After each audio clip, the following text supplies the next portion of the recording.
Cara kirim barang ke Indonesia dengan mudah dan kotak diantar dan barangnya pun diambil. Begini caranya.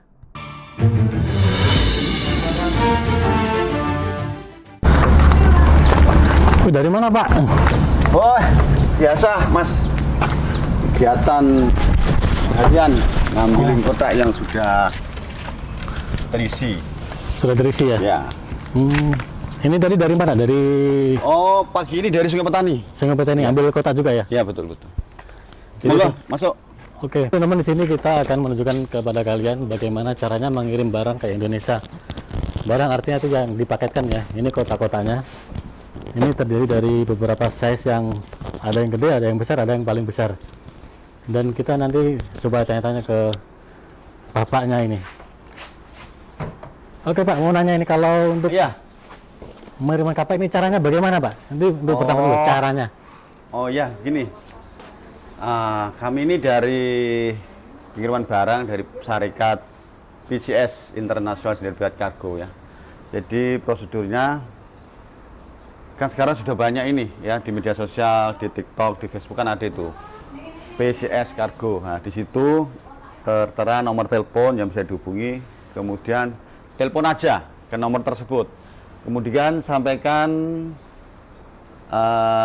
dari mana. Nah, jadi kita sudah ada di Kuala Lumpur, ini khususnya di utara ya, Kedap ini perlu sudah ada agensinya.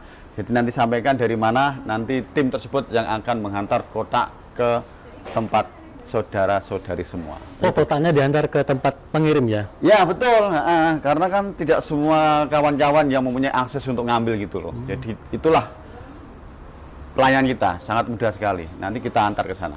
Kalau diantar tuh minimal ada apa namanya Pak? Ada misalkan ini satu aja bisa ya? Oh ya, Satu kotak itu bisa. jadi begini. Jadi untuk kotak itu memang ada beli dulu lah, Rp20. Tapi orang-orang kita itu bagus-bagus kok ya.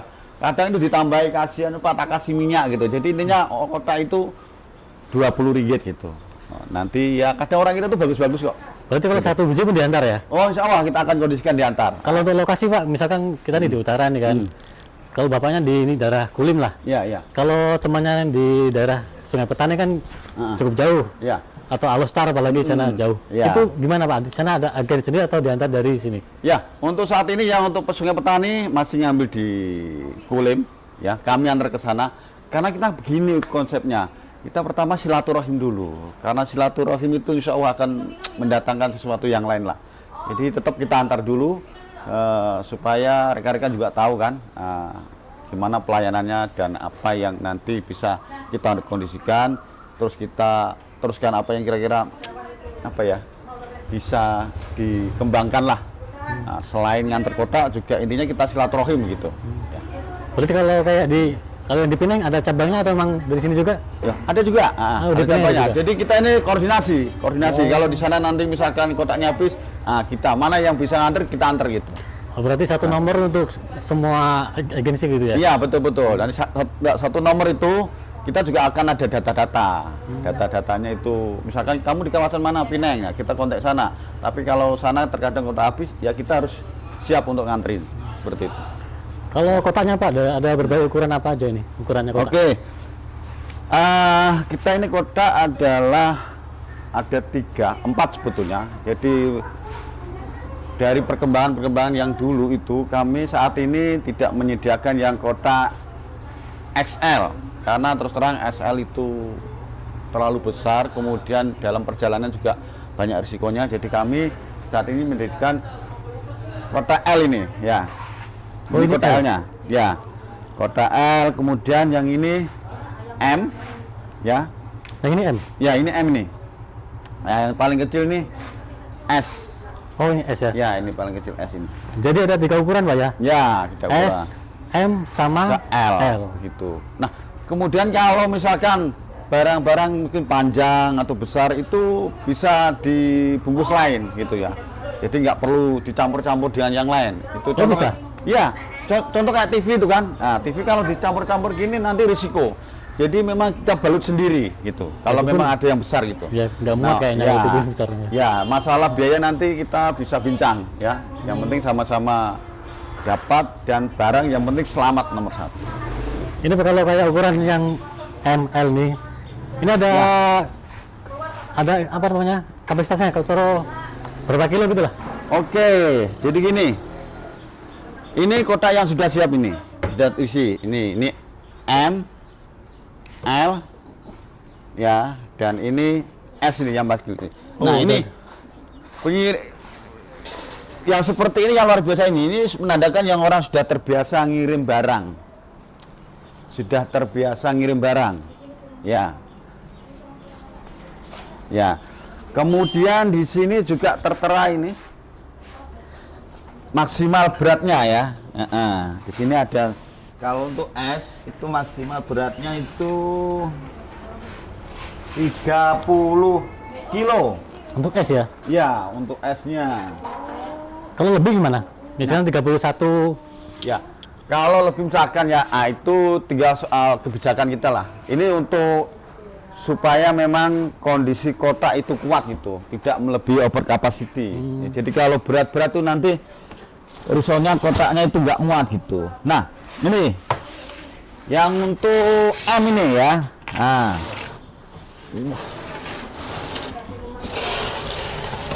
Nah, ini yang L 80 kilo maksimal. Nah, yang untuk M juga sama ini. Nah, untuk 80 kilo juga. 8 kilo. Ini kalau sudah kira 80 kilo itu sudah oke lah itu. Sudah termasuk barang sudah banyak. Kalau yang L pun 80 juga? Ya, benar. Nah, benar. Yang M pun 80 ya? Nah, yang terpenting itu gini loh, Mas. Yang penting itu ini kan kotak ini kan kardus ya, dia dari kertas ini. Yang penting itu masih kuat gitulah. Masih kuat ya? Iya, ini kalau untuk 80 kilo udah banyak itu. Ya. Nah, sudah Kecuali banyak. kalau diisi batu, besi, ya nggak bisa ya. Gitu. Kalau untuk harga ini Pak, teman-teman yang paling pengen tahu nih harga. Oke. Dari size yang terkecil dulu. Oke, jadi ntar ya. Ini untuk harga. Jadi kita itu lebih senangnya itu langsung kita kasih harga tujuannya per provinsi saja. Contoh Jawa, ya tak kira itu Jawa Tengah, Jawa Timur, Jawa Barat itu semua Jawa, kecuali Madura. Ya, contoh di Sumatera, nggak kira itu di Medan, di Aceh apa itu udah Sumatera. kita Sumatera saja. Nah, jadi untuk Jawa ya, Jawa dan Madura itu untuk es cuma 270 ringgit. Ya, ya untuk M 320. Nah, untuk L 360. Nah, jadi itu harga yang memang bagus lah Untuk ya. Pulau Jawa Pak ya? Ya, untuk Pulau Kalau Jawa. untuk pulau lain kayak Sumatera? Oke, untuk Sumatera ini ya. Untuk Sumatera ada 3 ini Mas ya. Sumatera, kalau Sumatera semua Sumatera dan Lampung dan Bengkulu S 360, M 440 dan L 490. Itu wilayah ini ya, Lampung. Ya, Lampung, Bengkulu dan Sumatera. Nah, untuk Bali dan NTB itu sama.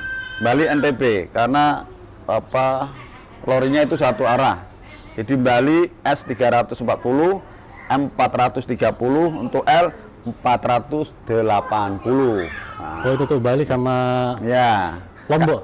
Kalimantan juga ada. Kalimantan juga ada? Kalimantan dan Sulawesi harganya sama, S 390, L 610 dan L 670. Nah, jadi Kepulauan Riau sama Kalimantan dan Sulawesi itu sama. Oh sama. Nah, itu yang paling agak tinggi lah karena memang memerlukan tenaga yang banyak dan juga relasi. Rutenya juga jauh ya? Iya, betul. Nah, nanti bisa di kontennya itu nanti diterapkan, ini juga bisa jadi enak gitu. Ya. Kalau untuk bayarnya nih Pak, ini pas ambil kotanya atau pas kotanya pas diambil? Oh ya, untuk kota yang 20 ringgit itu langsung kasih dulu. Pas kota di antar nah, dulu. untuk pembayaran kotaknya ini apa namanya? Bayar biaya ini di saat nanti pengambilan. Ya, di saat nanti pengambilan, waktu lorinya atau saya datang langsung ngambil barang di situ baru bayar. Begitu. Kalau bayarnya bisa pakai ini Pak? Cash atau apa online banking. Oh ya, baik. Nah, sesuai dengan perkembangan teknologi ini, sebetulnya lebih enak kalau pakai internet banking. Sekarang ada e-wallet juga ada ya, ada Duitno juga ada. Kalau pakai itu lagi senang. Tapi juga terkadang ya rekan-rekan kadang ada yang bisa, ada yang enggak. Itu pakai cash pun boleh. Tapi Boleh, lebih bagus kalau pakai internet banking atau e-wallet atau FX, Go, Duitno juga bisa. Itu kembali ke kemampuan rekan-rekan lah, seperti itu. Ini satu lagi Pak. Gimana? Kalau estimasi penghantaran itu dalam berapa lama? Oke, nah ini pertanyaannya sangat bagus sekali. Jadi kalau Jawa itu yang paling cepat. Estimasi kalau lancar ya, selalu sekarang ini sudah lancar Mas. Tol juga bagus, sekarang juga komitmen dari pihak-pihak yang terkait itu selalu dalam, kalau Jawa 20 hari.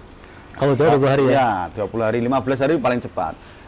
Kemudian untuk daerah Sumatera memang 1 bulanan, termasuk yang daerah-daerah yang lain. Jadi intinya misalkan sampai 1 bulan tidak nyampe, itu telepon saya atau agen terkait. Kenapa nggak nyampe begitu? Nah itu akan kita kasih keterangan apa yang sebetulnya terjadi. Karena terkadang kita nggak tahu ya ada kesalahan teknis atau bagaimana. Tapi yang pasti pelayanan kita adalah memberi keterbukaan, pelayanan lebih bagus dan barang cepat sampai ke keluarga. Seperti itu. Kalau ini Pak, ini bisa, misalkan kayak sekarang zaman udah canggih kan? Bisa nggak dilacak, ini barang nyampe sini nih? Ya. Ada aplikasinya nggak? Ya, betul. Oke. Jadi gini, memang sekarang kan sudah zamannya lagi tanya-tanya kan. Nah, oke. Dari pihak kami memang itu baru lagi dibangun ya. Dibangun untuk mendeteksi tracking ya, bahasan tracking ya, itu lagi mendeteksi. Nah, dulu sudah pernah, cuma memang data-data itu kurang lengkap atau memang sesuatu hal itu masih diperbarui lagi, tapi ini kita karena pemasukan ya, masukan dari rekan-rekan semua supaya dilacak itu kita baru mulai bangun lagi dari awal seperti itu. Berarti kedepannya akan ada itu ya, kita mengikuti perkembangan seperti itu. Kalau barang ada nggak yang boleh diantar, yang nggak boleh diantar? Oh ya, untuk itu pasti. Nah, contoh di sini nih ada barang-barang yang tidak boleh dihantar. Yang pasti adalah barang-barang. Nah, di sini nih contohnya, ini barang-barang yang boleh diantar dan tidak. Terutama yang pasti jangan sampai barang yang terlarang itu diantar. Salah satu narkotika, bahan-bahan api, peledak itu jangan. Iya, Nah, kemudian masih terkadang ada juga pertanyaan, Pak, apakah barang itu nanti di kastam atau bea cukai itu ditahan? Jadi intinya gini, kami dari perusahaan sudah menyampaikan barang-barang apa yang tidak bisa, tapi terkadang kita juga terlepas pandang, nggak tahu kan di kotaknya kan. Nah, misalkan nanti di bea cukai itu di-scan atau dicukai ada barang-barang yang tertahan, nah itu adalah wewenang dari bea cukai. Tapi dari bea cukai kita mintakan supaya jelas itu, apa barang itu yang ditahan. Jangan main-main asal diambil. Nah, kalau memang masalah, apa masalahnya? Kalau nanti bayar cukai, silakan disampaikan kita, nanti kita sampaikan ke customer. Jadi ini bentuk pertanggungjawaban kita supaya kenapa barang ini nggak nyampe gitu. Jadi sama-sama kita transparansi gitu. Oh begitu ya? Ya. Kayaknya saya rasa sudah lengkap penjelasan Bapak ya, tentang pengiriman dan tata cara dan estimasi berapa sampai. Oke Pak, nanti nomor ada ya, nomor yang bisa dihubungi, nanti saya taruh di deskripsi bawah ya. Nomornya bisa nomor saya yang agen Kulim, Pineng, Kedah dan Perlis. Bisa menghubungi nomor di bawah ini 0189408440 ya. Ini. Oke. Kalau nomor Sarekat ini. Ya ini. Ya. Ini di Kajang, tapi kan lebih senang ke agennya biasanya ya, kalau di daerah sini tuh. Ini untuk nanyakan misalkan kok pas agennya kok susah dihubungin, bisa langsung telepon ke agen. Oke, Oke, terima kasih Pak Oke, atas informasinya ya. Ya, siap.